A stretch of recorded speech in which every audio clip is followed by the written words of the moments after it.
Merhabalar, kanalıma, videoma hoş geldiniz. Bugün bol paça bir pantolon dikeceğim. Kumaşımı önce 2'ye sonra 4'e katladım arkadaşlar. Bakın 4 kat yaptım. Pratik, kendinden lastikli bir bol paça dikeceğiz. Hiç bilmeyenler bile dikebilecek. Şimdi öncelikle her zamanki gibi kumaşımın üzerinden düz referans çizgisini alıyorum. Kumaşımın eni 4 kat halinde 47 santim arkadaşlar. Gayet geniş.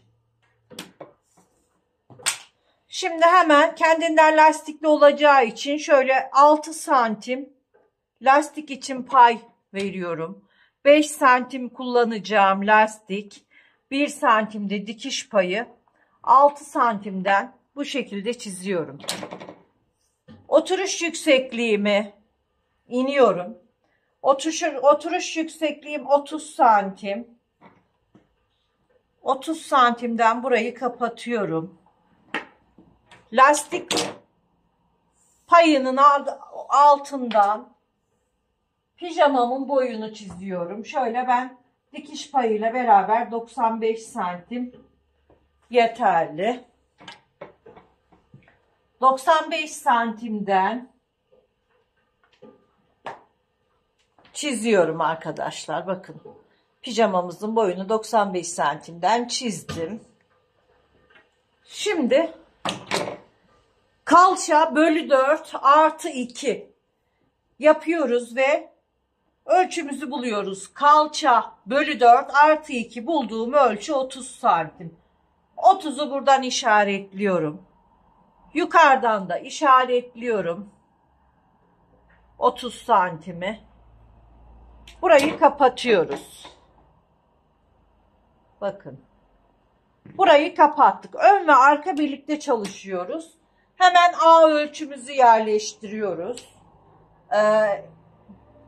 Arka ve ön birlikte çalışıldığı zaman arka ağı yerleştiriyoruz buraya. Şöyle ben 13 santim A yapıyorum. 13 de buradan çıkıyorum. Pratik bir şekilde ağımızı çiziyoruz. Ve 1 santim içeri girerek yukarı kadar çıkıyorum. Çok büzgülü olsun istemiyorum. Şimdi üst kısmımız oldu arkadaşlar. Üst kısmımızı çizdik. Şöyle kumaşımı biraz çekiyorum. Bu şekilde gördüğünüz gibi. Buradan hemen paça ölçümü yerleştiriyorum. Paça ölçümü 28 santim yapmak istiyorum. Ve A ölçüsüne şu şekilde cetvelimi yerleştiriyorum ve çiziyorum. Şöyle.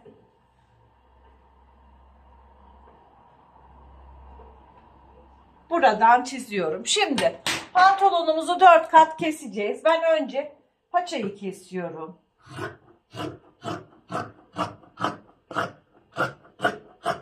Dört kat kestim.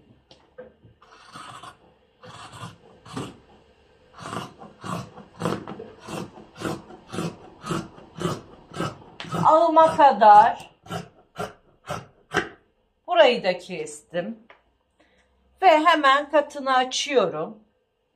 Şöyle 4 kat bir bütün olarak görüyoruz. Hemen üstten referans çizgimden 1 santim dikiş payı vermiştik zaten. Şöyle.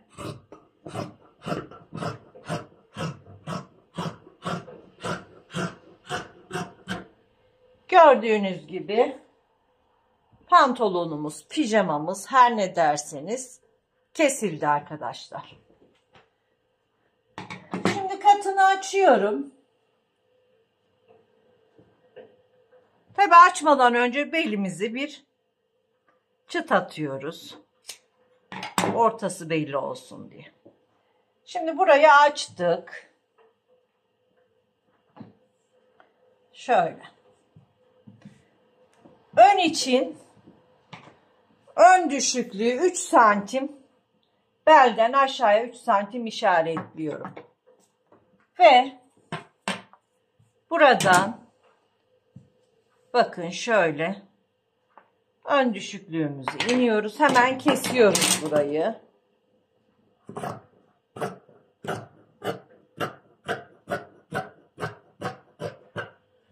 Gördüğünüz gibi burayı kestik. Ve ön bacaktaki değişikliğe geliyoruz. Ağımıza geliyoruz. Burası ön. Önden 4 santim içeri giriyorum. Ön ağdan. Bu 4 santim içeri girmeyi paçaya doğru, bakın, buradan 4 santim girdim. Paçamızdan ise 2 santim giriyorum. Şimdi bunu bu şekilde çizerek alıyoruz.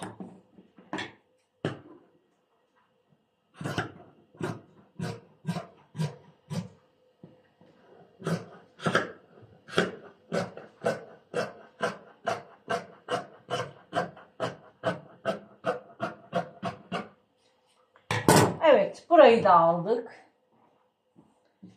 Şimdi arkadaşlar pijamamızın ağlarını dikeceğiz. Ön ve arka ağı dikeceğiz. Daha sonra bacak arasını dikeceğiz. Pijamamıza beline lastiğini ayarlayacağız arkadaşlar. Bakın, lastiğimizin eni 5 santim, yani boyu 5 santim, eni ise buna yetecek şekilde arkadaşlar. Bakın bu şekilde bunu dikeceğiz. Şimdi makine başında birlikte dikiyoruz.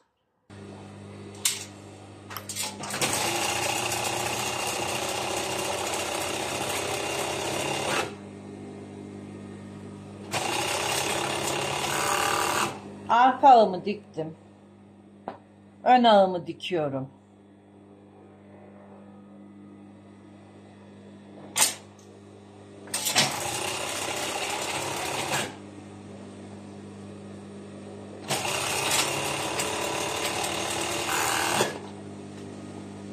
Şimdi bacağı tutuyoruz. Böyle açıyoruz.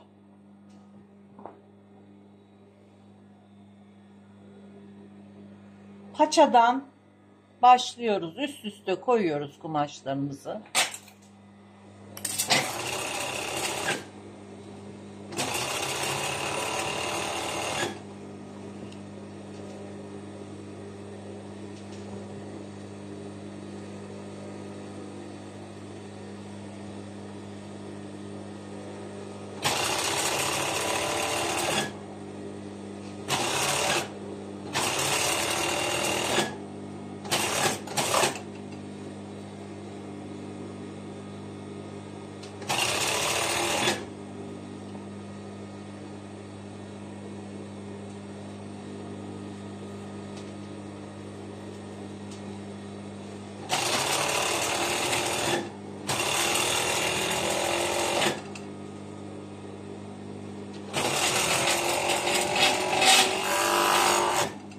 Pijamamız dikildi arkadaşlar, gördüğünüz gibi.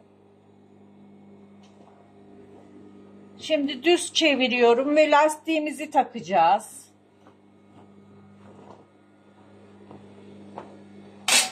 Pijamamın overlock dikişinden başlıyorum. Lastiğimizi diktik böyle ve 4'e böldük. Şimdi dikişi buradan tutuyorum. Lastiğimizi daha rahat dikebilmek için adım ayarını birazcık açıyoruz.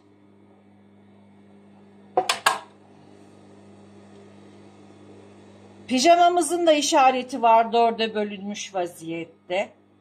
İğnelediğim yeri tutup lastiğimi kestirmeden dikiyorum.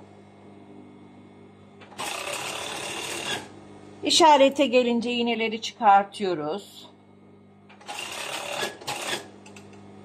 Şimdi overlock dikişine de buradaki iğnemi getirip tutuyorum. Bu şekilde lastiğimizi kolayca dikiyoruz. Hiç bilmeyenler bile bu pijamayı rahatça dikebilir arkadaşlar. Yapmanız gereken kalça ölçünüzü almak, oturuş yüksekliği ölçünüzü almak, kalça ölçünüzü 4'e bölerek +2 yaparak bu şekilde dikiyorsunuz. Lastiğimizi de taktık. Şimdi lastiğimi şu şekilde katlayıp dikeceğim arkadaşlar. Düz dikişte dikebilirsiniz. Reçmeniz varsa reçme de dikebilirsiniz. Pijamamın paçasını da katlıyorum ve pijamam bitiyor. Şimdi lastiğimizi katlıyoruz. Benim reçme makinem var. Ben reçmede şu şekilde lastiğimi dikiyorum.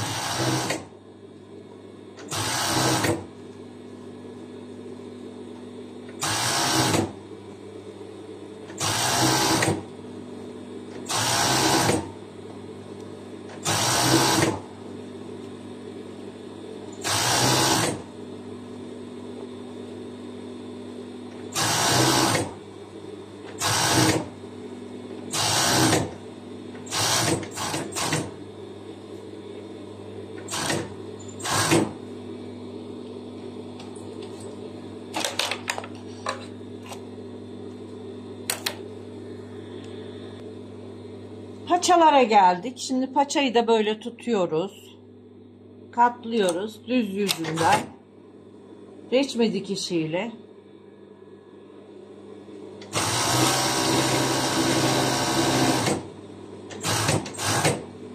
Bitiriyoruz arkadaşlar. Evet arkadaşlar, pijamamız bitti. Bol paça pijama pantolonumuz bitti. Gördüğünüz gibi çok güzel bir pantolon oldu. Bu pantolonun ölçüleri özel dikimdir. Özel kişiden alınmış ölçüdür. Ama kumaşımız likralı olduğu için bu ölçüler, bu pantolon 46'dan 50 bedene kadar kullanılabiliyor rahatlıkla. Hatta 52 beden bile giyebilir. Beden soran arkadaşlar için söylüyorum. Herkes kendi ölçüsünü alarak 4'e bölerek dikecek arkadaşlar. Bu ölçüler bize aittir. Yani benim diktiğim kişiye aittir. Siz kendi ölçünüzü alacaksınız. Kalça bölü 4 yaparak bu şekilde harika pantolonlarınızı pijama, pantolon dikip giyeceksiniz arkadaşlar. Beğeni ve yorumları unutmayalım. Hoşça kalın, sağlıkla kalın.